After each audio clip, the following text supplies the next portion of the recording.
everyone, welcome to Technology Glance. In today's video, I'll show you how to report someone on Bigo Live. So, let's get started. First, open your Bigo Live application.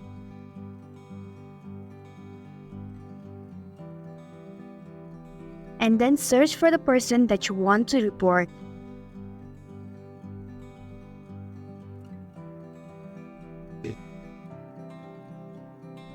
Tap on the person that you want to report. And then tap on the three horizontal dots at the top right corner of your screen.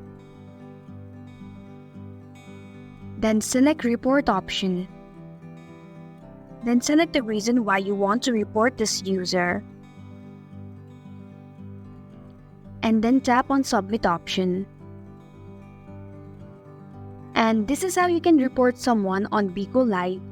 Thanks for watching Technology Glance. If you like this video, hit the like button and drop a comment with any questions or feedback.